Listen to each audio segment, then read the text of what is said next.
Evangelie van Lukas hoofstuk 22 vers 18 lees soos volg. Want ek sê vir julle, ek sal sekerlik nie drink van die vrug van die wynstok voordat die koninkryk van God gekom het nie. Welkom by Geloofspad. In die Evangelie van Lukas maak Jesus 'n kragtige verklaring tydens die Paasmaaltyd saam met sy disippels, wat wys op beide 'n huidige en toekomstige werklikheid.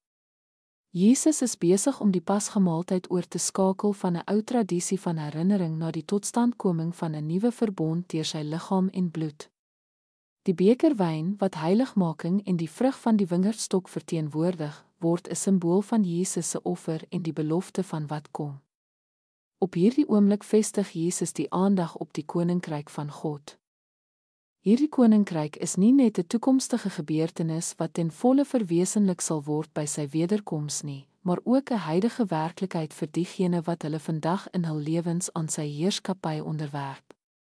Terwyl hy praat daarvan om nie wyn te drink voordat die koninkryk van God kom nie, nooi hy ons in die verlange na sy wederkoms, 'n tyd wanneer sonde en lyding ten volle uitgeroei sal word en God se heerskappy onbestrede sal wees. In wese herinner Jesus se woorde ons aan die afwagting wat ons moet koester vir sy wederkoms. Terwyl ons aan die nagmaal deelneem en sy offer gedenk, sien ons ook uit na die dag wanneer ons saam met hom in sy koninkryk sal smil, waar alle dinge nuut gemaak sal word. Dit is 'n oomblik van hoop aangesien ons in die spanning leef tussen die reeds en die nog nie van God se koninkryk. Kom ons bid. Here, ons dank U vir die nuwe verbond wat U deur U liggaam en bloed tot stand gebring het. Help ons om U koninkryk nou te soek onder U heerskappy en leiding te leef.